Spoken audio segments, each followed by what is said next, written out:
What's up, rich friends? It is so good to be back and better than ever for the very first episode of Season 2 of Networth and Chill. I've been eagerly awaiting this launch, as have some of you per your DMs, and I can't wait to chat through all of the incredible topics we have in store for you this year.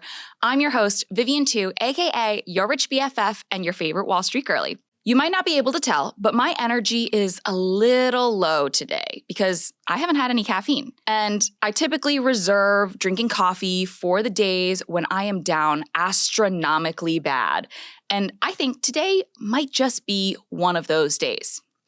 I just need a jump start, you know? And I'm definitely not the only one. 73%, roughly 3 out of every 4 Americans, drink coffee every single day. So I'm in good company. And of that 73%, 51% of coffee drinkers buy coffee from a shop at least once a week. So it's safe to say America is pretty dependent on those tiny little beans to keep us going. But simultaneously, the cup of coffee, or a little treat, has become a villain-level joke across the world of personal finance and news headlines. Millennials can't afford homes because they drink a $5 latte every day. So I thought, what better way to kick off Season 2 than by talking about the way most of us kick off our mornings with a cup of coffee? But I'll be honest, aside from liking the occasional cup for myself, I don't know that much about coffee. So today I've invited a coffee expert to join us on the pod. She is the founder and CEO of Nguyen Coffee Supply. Everyone, please welcome Sahra Nguyen. Hi Vivian. Sahra, thank you so much for being here. I'm so excited to see you again. Likewise. And we're going to talk about all things coffee. But before we get into anything, I need to know, what is your coffee order?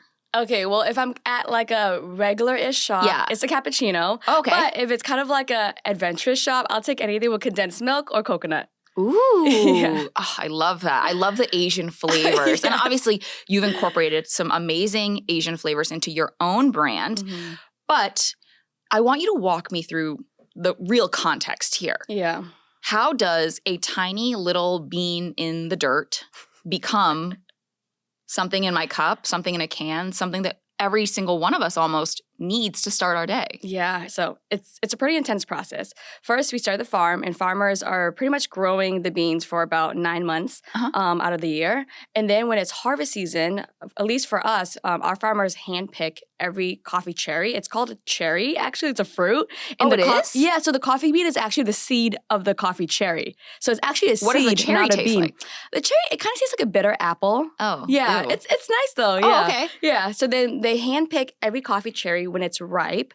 And then after that, it goes through several different post-harvest processing methods. Like a natural process is like you're letting it sun dry out in the sun for days. A full wash method is you're processing it through a full wash method, so like water, wash, etc. And then after that, it basically goes the shell of the cherry gets like taken off through this machine. And then it goes through a dryer.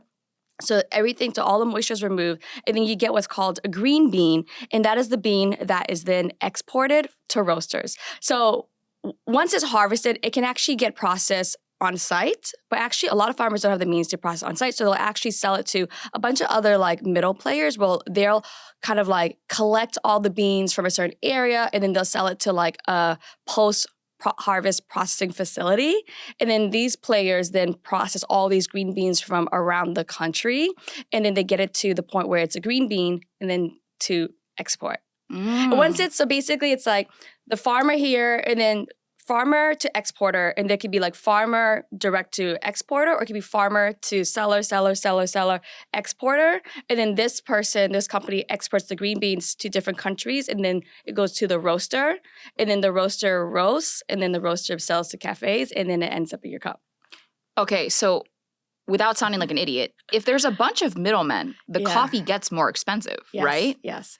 It could, likely, yes. But then it's also within the coffee world, there are different tiers of coffee. So there's like conventional coffee, there's premium coffee, there's specialty coffee. And those all affect the price of coffee. What makes something special or premium versus regular? So for us, like we're buying specialty coffee, right? So for example, that starts with how it's grown and harvested. So the hand picking coffee cherries at peak ripeness is a very, very important step in coffee harvesting. Versus some places where they want efficiency, they'll use machines to kind of shake the whole tree and grab all the coffee cherries at once. So you're getting a mix of like green cherries that are unripe all the way to ripe cherries. Or if it is handpicked, instead of handpicking them, they'll just grab all the cherries all at once, right? Got you. So those are ways to kind of like make it more efficient. So handpicking at peak ripeness it takes time. So the labor costs go up. After that, it's also the sorting, right? So then also for specialty beans in the coffee green bean world, there are different screen sizes. So like screen size like 13 all the way up to 18 is basically the size of the bean. And that really speaks to like— Do you want bigger beans or smaller beans? For us, we like bigger beans because it pretty much speaks to like the development of the bean. So it's had more time to grow and develop its flavors. So like we buy screen 18, right? Okay. Which is like really big and beautiful and delicious. And then after that, after it's sorted, then it can go through different processing methods that also speak to the specialty nature of it. So you could do like a honey processing method, which is like sun drying it with the cherries on so it has more sweetness. Or you could do like a full wash method, which is basically full wash is like you're washing it in like this giant bath or whatever, but it just costs more. It creates a more clean flavor. It does cost more. And it also produces like a well-sorted like bag of beans. Sorry, I'm kind of tangenting, but like, yeah, there's lots of different variables that goes into whether it's a conventional bean, premium, or specialty. And through this whole process, like, who makes the most monies? Is it the farmer? Is it the seller that, is the middleman between them and the exporter? Is it the exporter? Or is it the cafe at the end? In terms of like margins, like, or sales, from what I gather, and of course there are variables across the supply chain. Of course. I'd say I think cafes have the greatest margins. Mm-hmm. Wow. Okay. Yeah. So, correct me if I'm wrong. I feel like the people doing the most hard labor, the hardest work, are actually probably making the least. Yes, that is pretty accurate, and it has actually kind of become a really big— it's problematic for a lot of reasons, equity, yes, but also it's problematic because it's becoming so bad where a lot of farmers may not want to farm in the future. So if we don't design a more sustainable, a more economically sustainable coffee industry, we can just lose coffee growers because they'll diversify or they'll move on to durian or they'll move on to jackfruit, which is like really popular right now in Asia. And we've seen that happen already. So just for like some quick context on math, like in terms of the conventional market, like this past year, Robusta was at like a 30-year high, where like on the C market, which is like the international market, it was like just a little over $4 for a kilogram. Yeah. Right. And so that's green. And that's when the exporter is selling it. Right. So, but that's like $4.23 for a kilogram.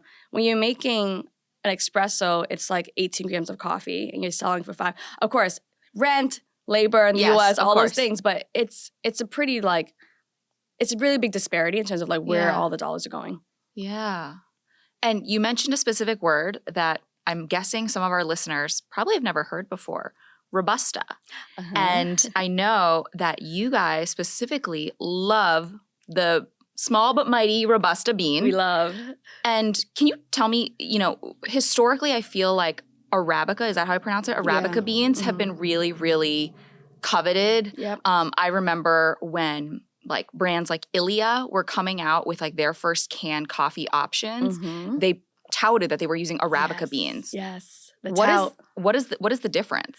So Arabica and Robusta are the two most popular coffee species in the world. Arabica makes up about 60% of the total global coffee output, and the Robusta is about 40%. So they're kind of like green grapes and red grapes, right? Okay. Lemons and limes. They're just different species of the same category.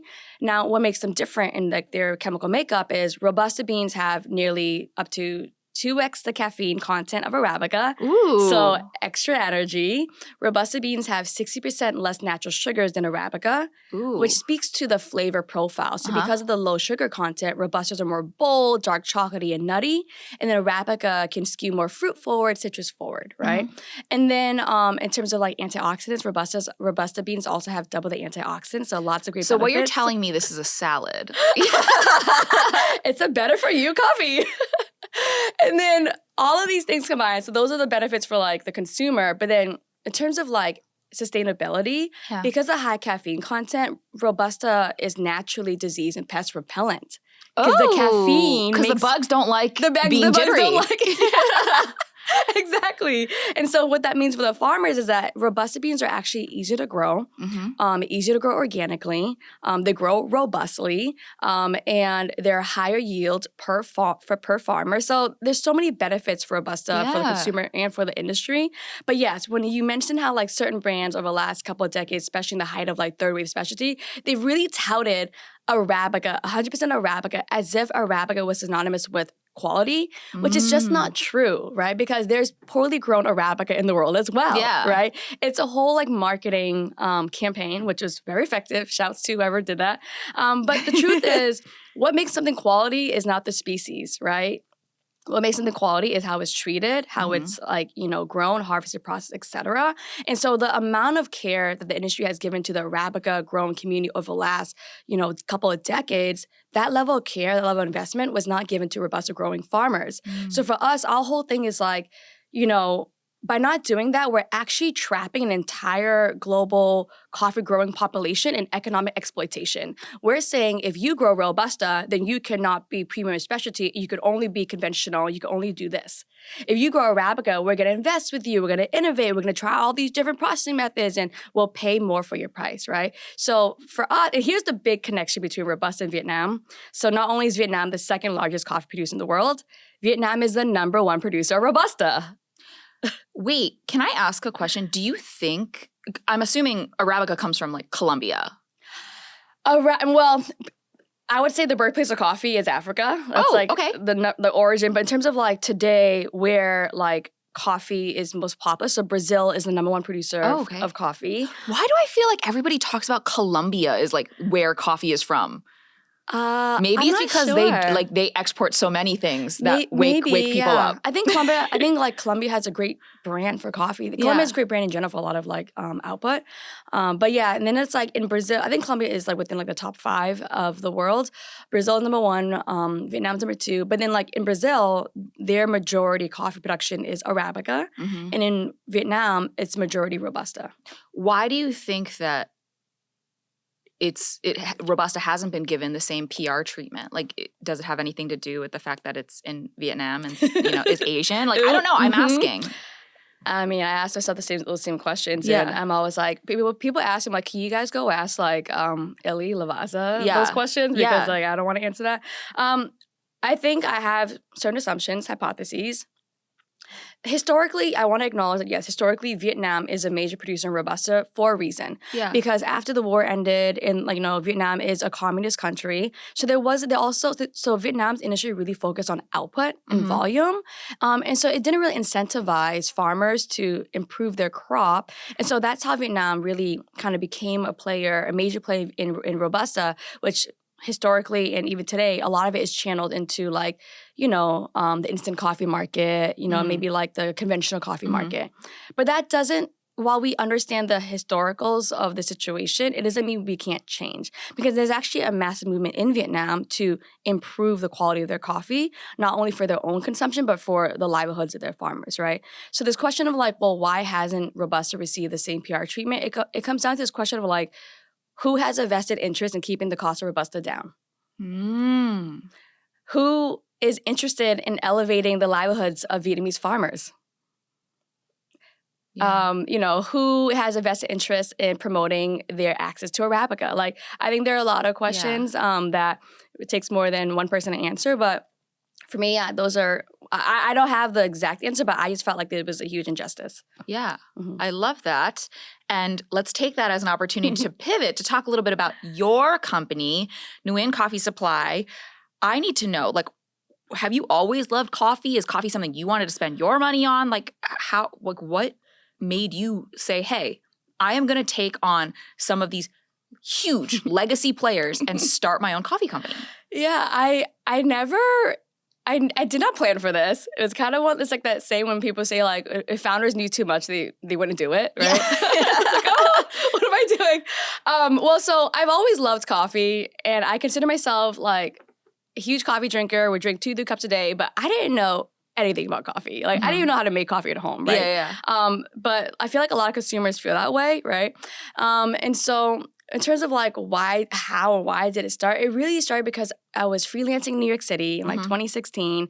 I was spending a lot of time in coffee shops, and because your apartment is tiny, so coffee shops are like your living room.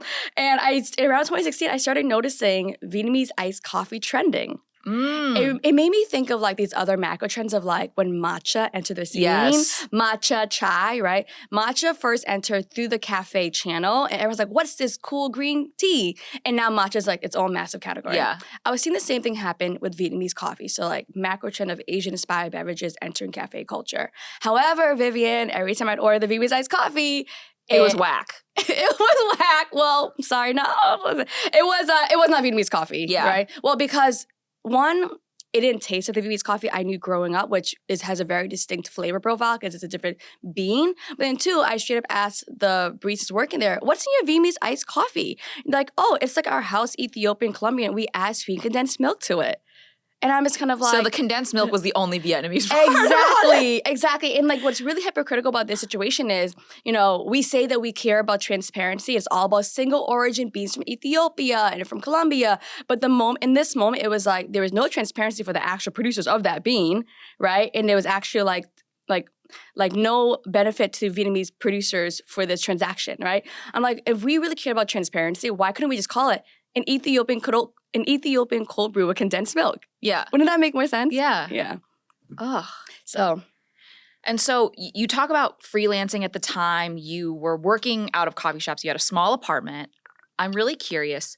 One, what was your relationship with money like growing up? Did you grow up with a lot of it or very little of it? And how much money did you have to start your company? Oh, this goes really deep. Relationship with money goes deep.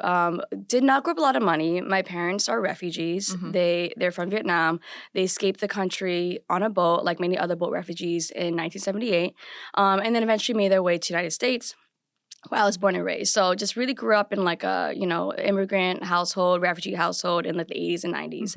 And so my relationship with money, I started working in high school. And so at that time, I would spend on things like hanging out with my friends, like getting like a Dunkin's or like buying some hair clippies at Claire's, But as I started my business, I noticed that my relationship with money was very challenging because like in business, you have to take risks. Yeah. And you have to invest money to take risks, right? And growing up, money was always scarce. So it was always like hoarding money, keeping money, don't spend money, save money, like just never spend money if you could avoid it. So I really struggled in the beginning and I still do to this point of like over-investing sometimes or over-investing in a channel or an idea and just like taking that risk because you're scared to lose money, And so that was definitely challenging, just like reworking my relationship with money. But then also in the startup world, understanding like how to build and scale a startup. Yeah. And that sometimes there are periods of work where you're over-investing and like you're not like profitable, but like that's actually the game plan to scale if you want to scale towards a certain outcome, That whole phenomenon was like really hard for me to wrap my mind around because I'm like, this doesn't make sense to me. I've never operated this way. And when did you feel like you were like, I have enough money to start this company? Never. Oh, Still never. hasn't happened. Oh, okay. But how did it start? So I started like literally, it was like all my savings, which wasn't much. It was like $5,000. Okay. This was like 2017, 2018 we launched. But that was like your life savings. That was like my life savings. And I was like, I was 30 years old, I think, at the time. Yeah. I forget, so it wasn't good at saving. I love that, by the way, because people always hit 30 and they're like, my life is over. It's like, your life is just beginning. Yeah, this is true. And now that I'm approaching 40, I'm like, everyone's like, live your 30s like your 20s. I'm like, okay. Okay, sorry, tangent. So it was like, my life savings was like $5K, not much at all, because I was a freelancer for so many years. And then I pretty much maxed out 2 credit cards to like $20,000. Which was not good, yeah. And Vivian, every time I tell about the story, I have to say, just because this was my path does not mean I would encourage that for anybody else.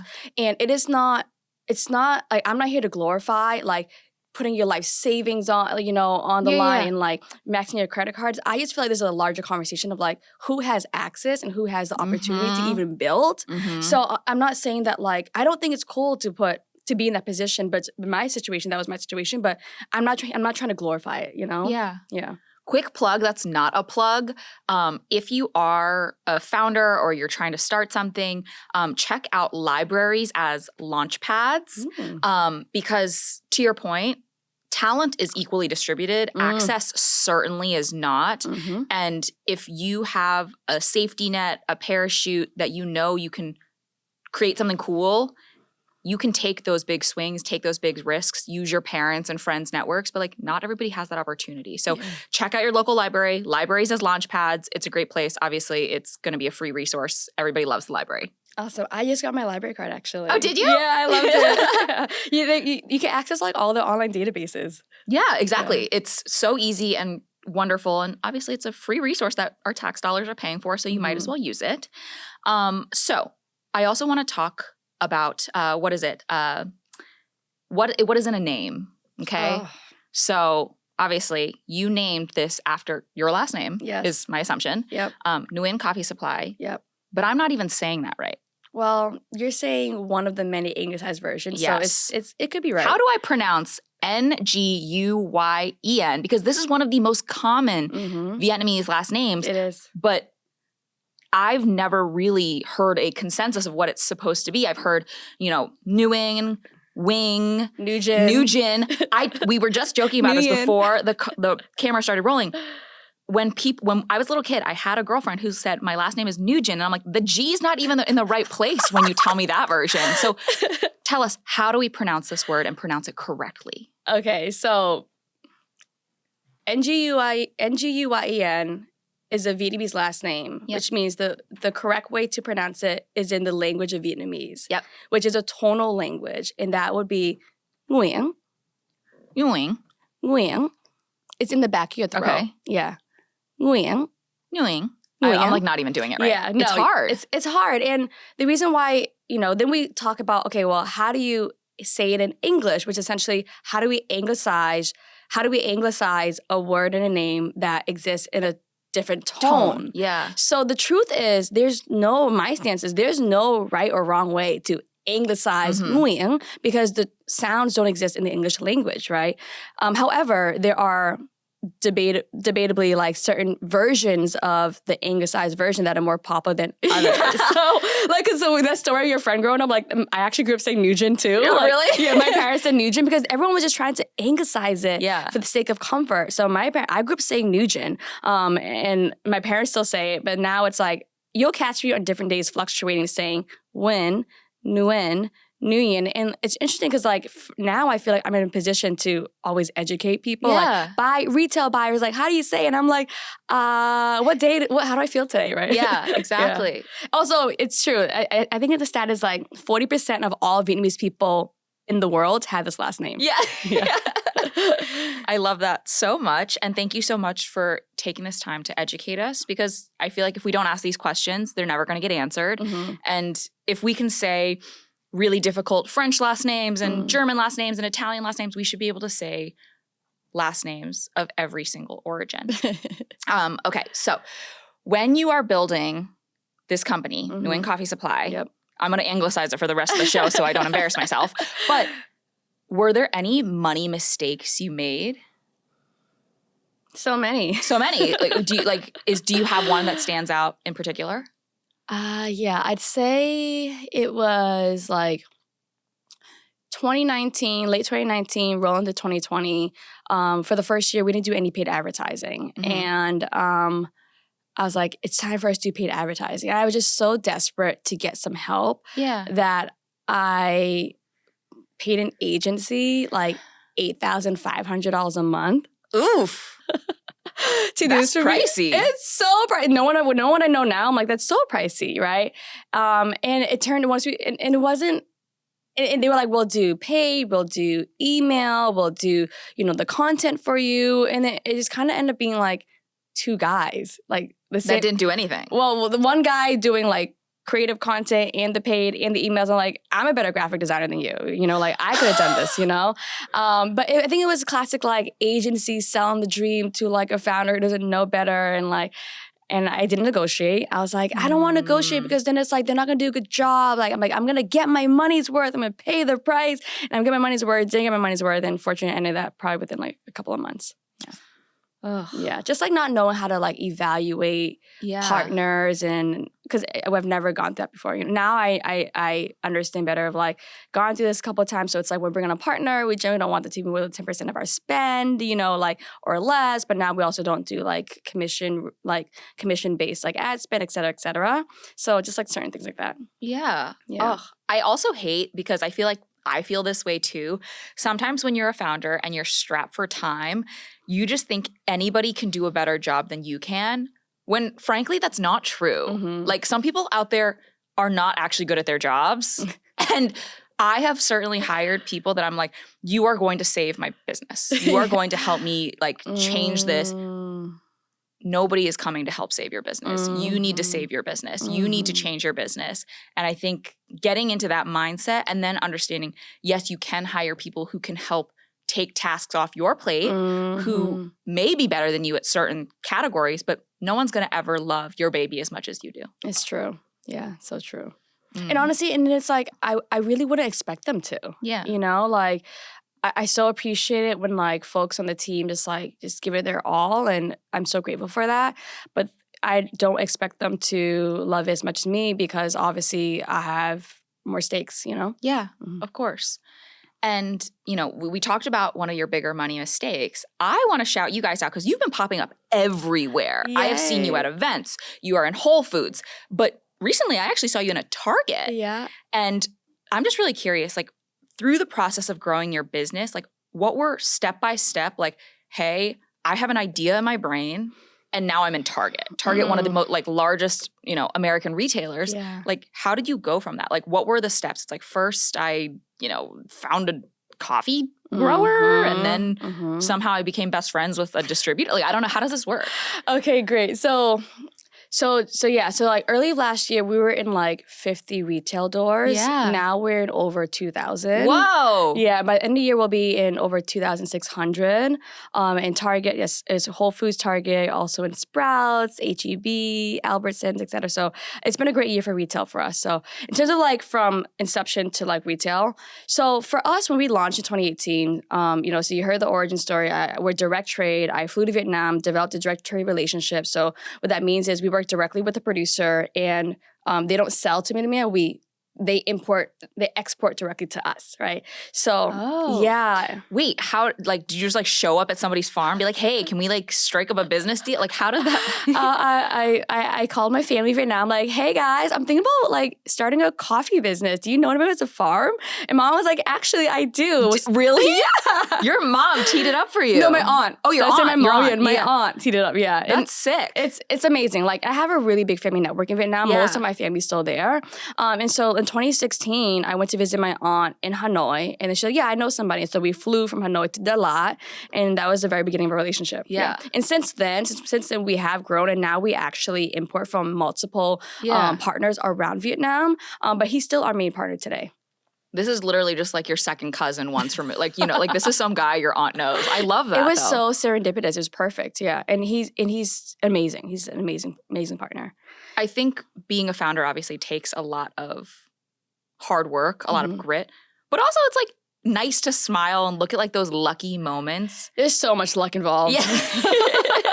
There's so much luck involved. That's why sometimes I feel like bad, like when I'm talking to the founders, like, yes, it takes hard work, it takes grit, like all those things that you can control is critical. And there's just a bit of luck involved too, whether it's like luck with like the capital markets, luck with like retail momentum, luck with like, is this the right moment for like a Vietnamese coffee in retail? Like, so much of it. There's a luck. There's a little bit of magic. So. Okay, so you find your farmer. Yes. So where are we going? So we have a farmer. We have multiple farmer. We have multiple relationships. We import the beans green. Okay. We roast to the U.S. To the U.S. In Brooklyn. We import technically to New Jersey. That's where our warehouse is. But then nice. from our green bean warehouse in New Jersey, and then we roast in Brooklyn. Okay. We roast in Brooklyn. When we first started, we were purely direct to consumer e-commerce. So I made a Shopify website and they started selling beans online. Wait, you sold beans? Oh, yes. Oh my gosh. I forgot to bring the beans. I don't even feel like I knew that you sold beans at any point. This is new. This just launched last year. This is brand new. This is what I thought your whole business was like. This was the bastion of Nguyen Coffee Supply. Oh no, the bastion are the beans. Really? I should have brought the beans. No, these just launched last year. They're brand new. We were doing beans for like 4 years before this came out. Whoa. Yes. I didn't even know that. I feel bad you don't know that we're doing something wrong. No, I feel like I know. Like, because I've seen people in the street with this enormous logo, which, by the way, genius marketing. Yeah. And so I'm like, oh, like I know the founder of this company. Oh my gosh. But I didn't even realize you had beans that people took home and roasted themselves or like, grinded up and did themselves. Oh my gosh, yes. Okay, this is my fault for not even bringing bags of beans for the show. No, we started as like specialty coffee beans company. Importer roaster. Yeah. So, and I'm actually the head roaster. I learned how to roast in Brooklyn in order to start this company. You do it all. Many hats as a founder. This is literally the most Brooklyn thing I've ever heard. Oh yeah, I'm a specialty coffee roaster in my Brooklyn coffee shop. Like that's just like so funny. Isn't it? Yeah. So in 2016, I was sourcing. 2018, finally imported like my very first pallet of green beans, which is like 1,000 pounds. And then in order to rent like the roaster in Brooklyn, I had to take a roasting course. And from there, I started roasting Vietnamese coffee beans.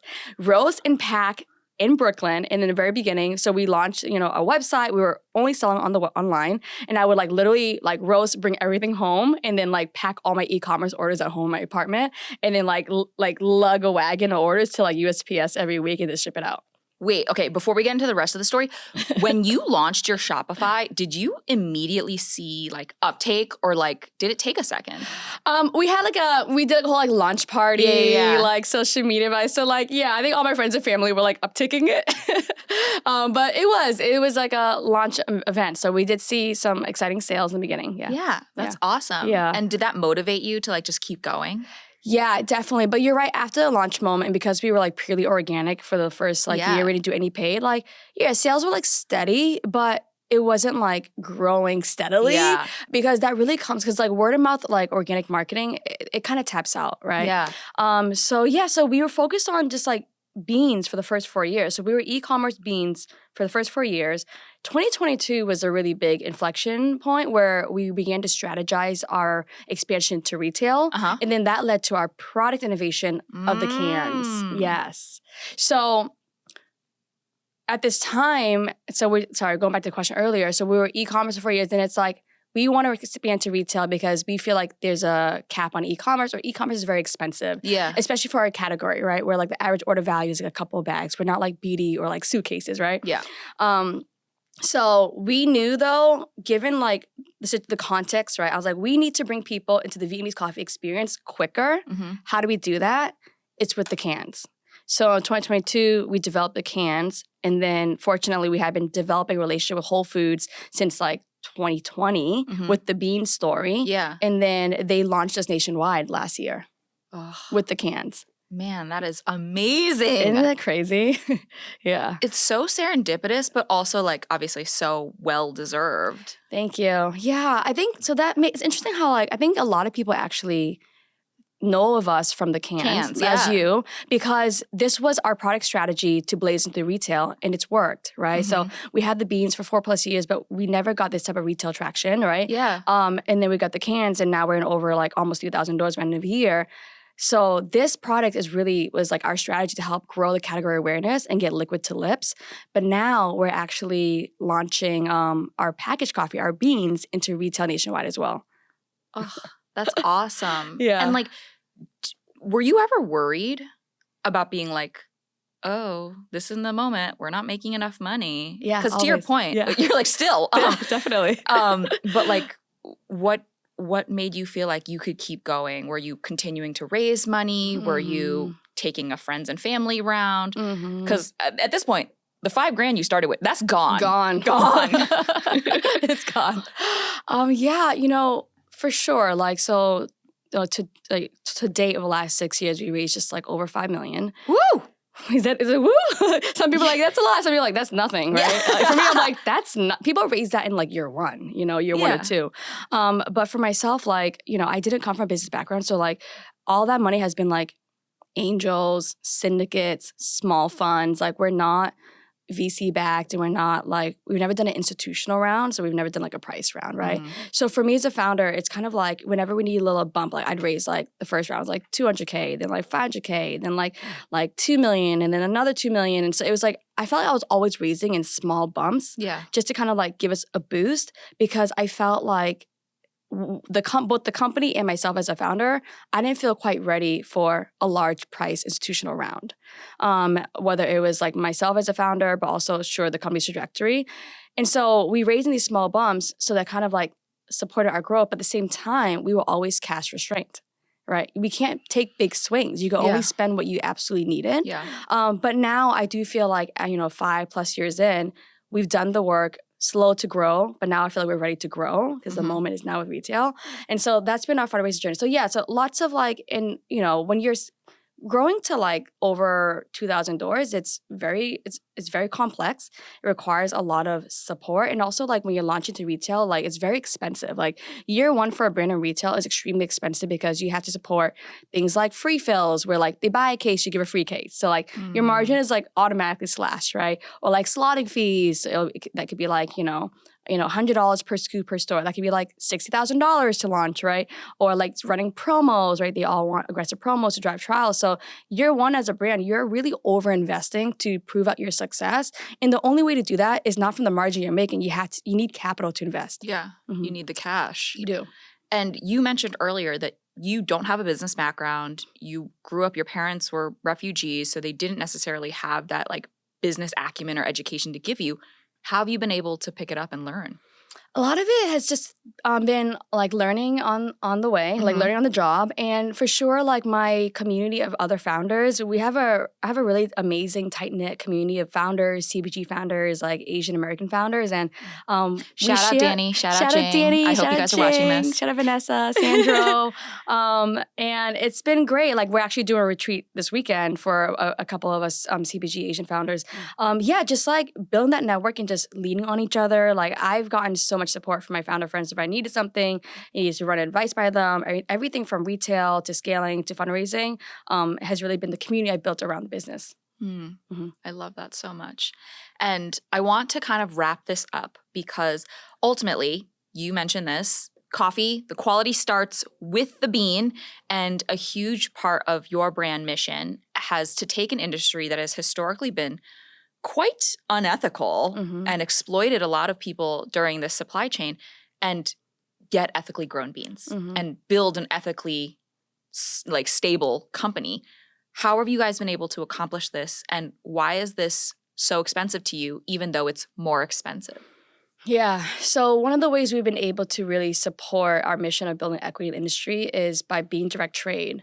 That really goes a long way. So for example, this year the price of Robusta is at a 30-year high. So when we were purchasing, so the price that exporters are selling was around like over $4.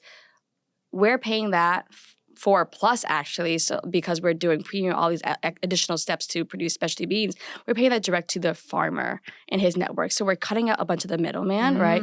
But also, I get it. Sometimes like going direct trade to farmer isn't always feasible for the farmer either. So I've talked to other producers or like green bean suppliers in Vietnam, and even still, if you go direct to Vietnam versus like a trading company internationally, it's still better for the industry in Vietnam, right?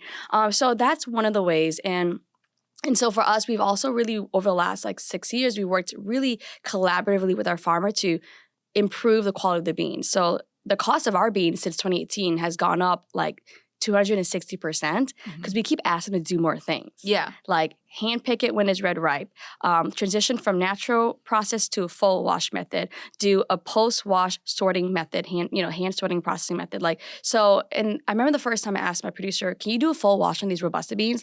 He's like, I can, but I just don't know if you could sell it. I'm like, what do you mean? He's like, because it's going to be more expensive. And I'm like, let me worry about that. Let's do this, right? So it's really about true collaboration with farmers, with people at origin, understanding what their needs are, and then finding a way to just improve the quality of the beans, but also the quality of everyone's lives. Now, everyone's been saying, like, it's funny, I was at like a coffee event recently this year, and everyone's like, oh, Robusta's at a 30-year high. Is that your fault? Because we're like Robusta champions, right? And I'm like, I'm really flattered. But also I'm like, this is a good thing. I'm like, the price of coffee, the baseline has been so low for so long. Yeah. We need to raise the baseline of even conventional coffee up so that the whole market can go up, right? Because if we're the only ones pushing a higher price, like we get pushback all the time from retail buyers, right? And if you compare it to other, industries like wine, for example, the price of wine over the last 30 years has gone up quite a bit. Like I think it's roughly like around 150%, right? But coffee has not, right? So that's problematic, not just for the farmers, but it really poses this threatening question of the next generation of coffee farmers, do they want to do this job? Yeah. And if they don't, because there are many other ways to make money as farmers. And so if we as consumers, as industry want to sustain the industry, we actually need to raise the price of coffee across the board. What do you think about all of those critics, those personal finance critics that are like, you shouldn't be spending money on coffee? Like, what do you say about that? I find that so funny because it's like, I'm guilty of this too, but like in New York City, it's like, I'll spend like $18 for a cocktail. And I'm like, 24, please, 18. I know, where are you going? Like in Midtown, I'm like in Bushwick. So, but no, it's and like, I get it. We had to factor in rent, experience, labor. I get it. But like pure economics of what it costs to make the product and then what you're selling it for, like that disparity in margin on a cocktail and a cup of coffee, it's just like, it doesn't compute, Yeah. So and you don't see people making headlines like millennials can't afford homes because of a $24 cocktail. This is true. Yeah. This is true. Yeah. Yes. Yeah. It's kind of like, it's shade. It's shade in the bean. It's really not cool. It's putting the entire industry down. It's like, I feel like this is like a really massive cultural problem of like, what is the value that we are placing in coffee, period, right? Because it goes down to the bean, but also, you shouldn't spend that much on a cup of coffee. I think we all need to recalibrate our value in coffee. And like, yes, it's painful in the immediate period to adjust our expenses. But like, if we can all recalibrate our expenses of coffee, it's just going to be better for everyone in the long term. Yeah. I love that. And I think there are certainly people out there, my husband included, who's like, if I don't get my cup of coffee in the morning, I am a shell of a human. And so for something that we rely on so heavily, that is so integral to your morning commute, your happiness, and gives you that spark of joy, that gives you that glisten in your eye to like start your day. Like, it's worth it. What is that worth to you? What is that price? What is that? The way you describe that, what is that worth to you? I would pay $30 for that glistening of joy. Yeah, because I'm spending $18 on a salad at lunch now, and no one's saying anything about the salad, so why not the coffee? Right. Yes. I love that. Okay, we are going to go into a very, very fun lightning round. This or that. Okay. Coffee edition. Okay. So, hot or iced? Hot. Oh, what? These are iced, I like this. I know. You know what? I think it was funny is I actually been drinking ice every morning. I think because it was like kind of brisk getting here. I was like, hot. Okay. As you got me in the lightning moment. Yeah.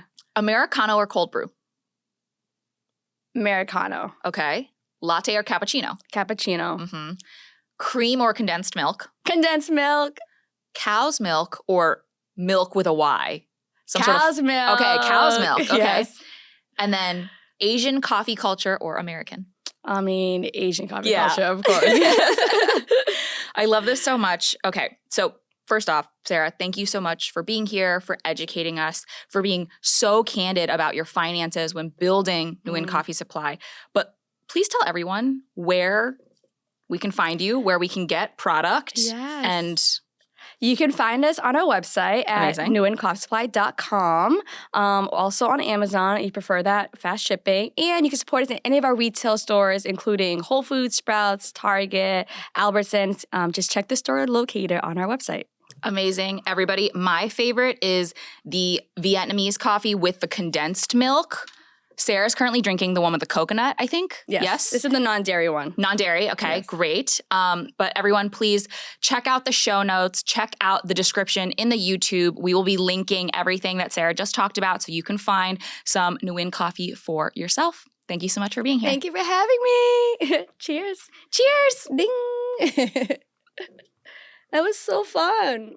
Thanks for tuning into this week's episode of Networth and Chill, part of the Vox Media Podcast Network. If you liked the episode, make sure to leave a rating and review and subscribe so you never miss an episode. Got a burning financial question that you want covered in a future episode? Write to us via podcast@yourrichbff.com.